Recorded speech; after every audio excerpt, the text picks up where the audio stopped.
Hello friends, मैं हूं astrologer अनुभव निगम और मैं आज आपके लिए लेके आया हूं चंद्र ग्रह की कहानी। भगवान शंकर ने 12 ज्योतिर्लिंगों की चर्चा में सबसे पहले आता है सोमनाथ। आज के गुजरात के पश्चिमी तट पर शंकर जी सोमनाथ के नाम से प्रतिष्ठित है। और भी भगवान भोले शंकर का नाम है चंद्रशेखरा, अर्थात जिसने चंद्रमा को सर पर रखकर प्रतिष्ठा दी। किंतु भगवान शंकर के चंद्रमा के संबंधों की चर्चा से पहले आवश्यक है कि हम चंद्रमा के जन्म की कथा भी समझ लें। हरिवंश पुराण की कथा है, ब्रह्मा ने सृष्टि के आरंभ में 7 मानस पुत्रों को अवतरित किया जो पूर्णतः वैराग्य की ओर उन्मुख थे। उनमें एक थे ऋषि अत्रि, जिनकी पत्नी अनुसुईया के पतिव्रता धर्म की चर्चा बहुत बार आती है। उन्होंने चंद्रमा को पुत्र के रूप में पाने की कामना की और अत्यंत श्रद्धा भाव से उनका ध्यान किया। इस ध्यान स्वरूप उनके नेत्र से ऐसी श्रुति निकली जो चंद्रमा के समान कीर्तिमान थी। दशों दिशाएं क्रमशः पूर्व, अग्नि, दक्षिण, नैऋत्य, पश्चिम, व्यय, उत्तर, ईशान, उद्धव और पताल इस ज्योति को अपने गर्भ में लेकर पोषण करने लगी। किंतु वह तेज उन दशों दिशाओं से भी पल न सका और पृथ्वी पर गिर पड़ा। यह क्रांति युक्त परंतु शक्तिहीन चंद्रमा हुए, जिन्हें ब्रह्मा जी ने उठाकर अपने रथ पर बैठा लिया। इस शक्तिहीन चंद्रमा को उन्होंने पृथ्वी की 21 बार परिक्रमा करवाई तथा वेद मंत्रोच्चारण के द्वारा दशों दिशाओं की शक्ति दिलाई।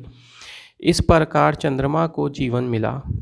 चंद्रमा को बीज, औषधि, जल तथा ब्राह्मणों का स्वामित्व दिया। पृथ्वी की परिक्रमा के दौरान चंद्रमा पृथ्वी पर औषधि और अन्य प्रकार के बीजों की वृष्टि करते रहे, जिनसे सभी देवताओं, पिंजरों तथा मनुष्य, भूत प्रेत, पशु पक्षी और वृक्ष आदि के प्राणों का पोषण होता है।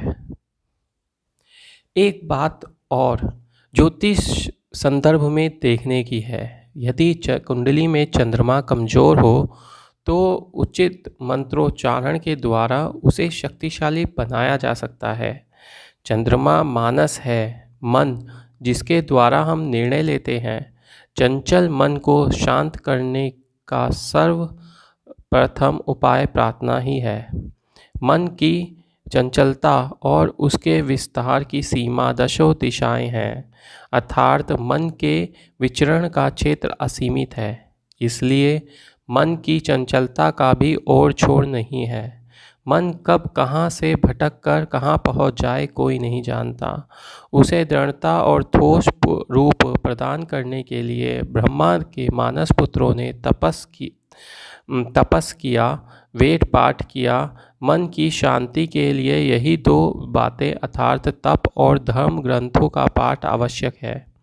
एक बात और देखिए, चंद्रमा बीज और जन्म दोनों के स्वामी हैं, अर्थात सज्जन का पूरा भार उन पर है और माता पिता तथा संतान के बीच का संबंध का कारण है चंद्रमा।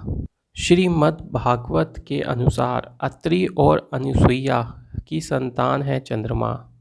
ब्रह्मा, विष्णु और महेश तीनों अनुसुईया के पतिव्रत्य की परीक्षा लेने भिक्षाओं का वेश धर कर उनके पास पहुँचे। उनसे भिक्षा लेने के लिए बड़ी विचित्र शर्त रखी। इंद्रदेव ने कि माता अनुसुईया को निर्वस्त्र होकर उन्हें भोजन कराना होगा। माता अनुसुईया इनकी लीला समझ गई और उन्होंने अपने पतिव्रत के बल से तीनों को नवजात शिशु में परिवर्तित करके उन्हें निर्वस्त्र होकर भोजन कराया। किंतु इस प्रक्रिया में उनका मातृत्व जाग गया और उन्होंने संतान की कामना की। उन्हें 3 पुत्र क्रमशः दत्तात्रेय, चंद्रमा और दुर्वासा प्राप्त हुए। देखिए, यहाँ चंद्रमा एक छल से जुड़ गए हैं। मन तो छली होता ही है। हरिवंश पुराण की एक कहानी के अनुसार दक्ष की 27 कन्या क्रमशः अश्विनी, भरणी, कृतिका, रोहिणी आदि से चंद्रमा का विवाह हुआ। महाभारत के वन पर्व के अनुसार चंद्रमा की ये सभी पत्नियां पतिव्रता धर्म का पालन करने वाली, सुशीला और सुंदरी थीं। फिर भी चंद्रमा रोहिणी के प्रति अधिक स्नेह था। परिणाम स्वरूप इनके ससुर दक्ष ने इन्हें गलतीशय हो जाने का श्राप दिया। भयभीत चंद्रमा ने तभी सोमनाथ मंदिर बनाकर भगवान शंकर की आराधना समुद्र तट पर की। शंकर जी की चंद्रमा की पूजा से प्रसन्न होकर कहा कि यद्यपि दक्ष के श्राप से चंद्रमा की मुक्ति संभव नहीं, फिर भी शंकर जी की दया से चंद्रमा क्षय होने के बाद फिर से पूरा शरीर धारण करेंगे। इस प्रकार चंद्रमा गलते और बनते रहे। पूर्णिमा से अमावस तक दक्ष के श्राप के कारण चंद्रमा के शरीर का क्षय होता है तथा अमावस से पूर्णिमा तक शंकर जी के आशीर्वाद से शरीर पुष्ट हो जाता है। हाँ, इसी क्रम में चंद्रमा ने वादा किया कि वे प्रत्येक पत्नी के साथ बराबर अर्थात एक दिन का समय व्यतीत करेंगे। आज भी चंद्रमा एक नक्षत्र में एक दिन ही रहते हैं। छाया रोग को हम टीवी के नाम से जानते हैं। छाया रोग का संबंध फेफड़ों से है, छाती से है। इस प्रकार चंद्रमा के कमज़ोर होने से छाती और फेफड़ों के संबंधी रोग होते हैं।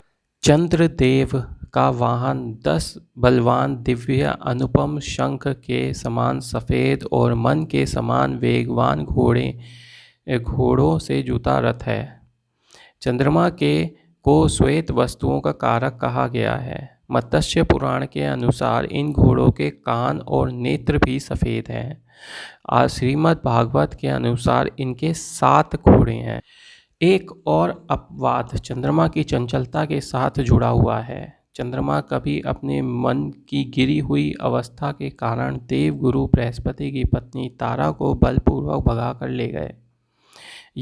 यह तो गंदा कार्य था, किंतु यदि किसी की मन ही गिरा हुआ हो तो उसके पतन की सीमा क्या होगी।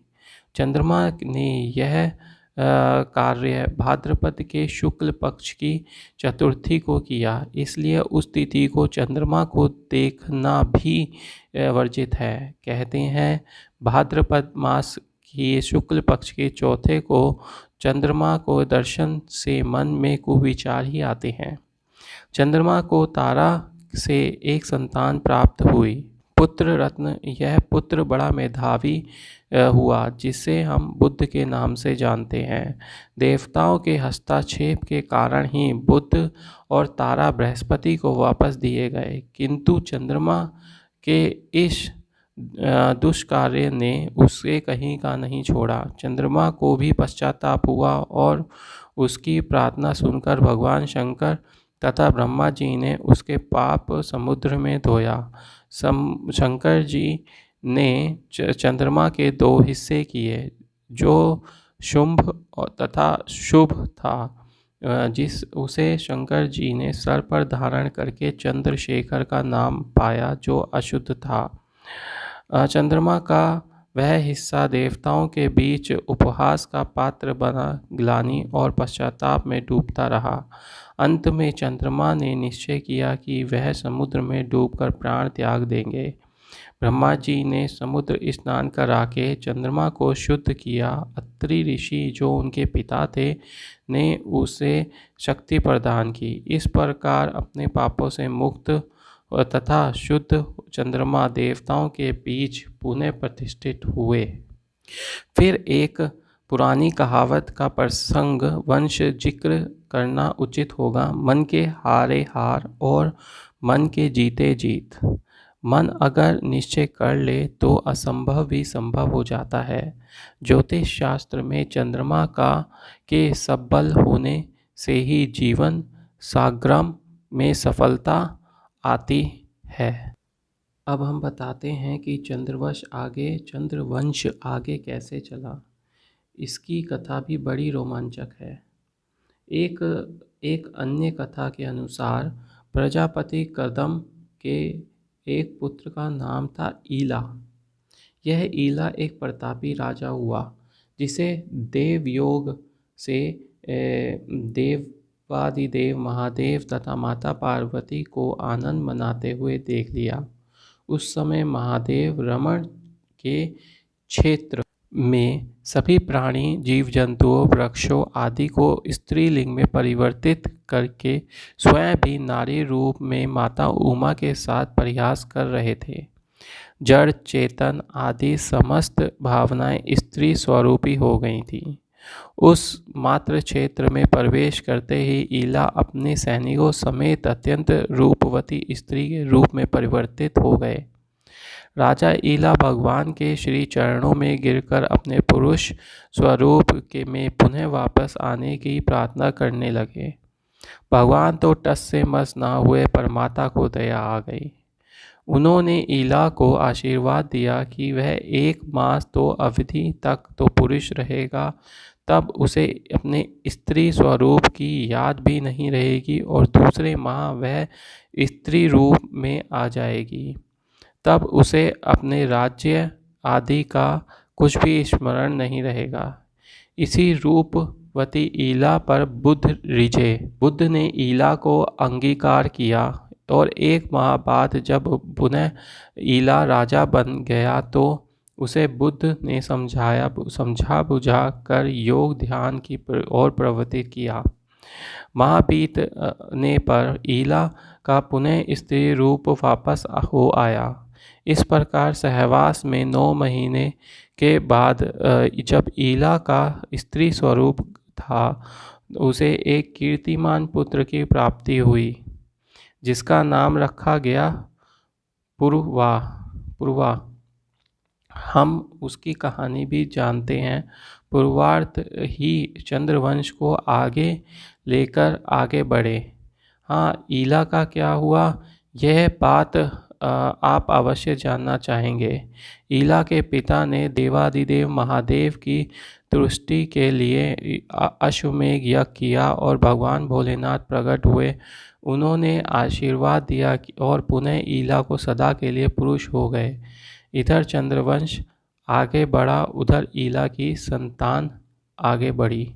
ये थी चंद्र ग्रह की कहानी। धन्यवाद।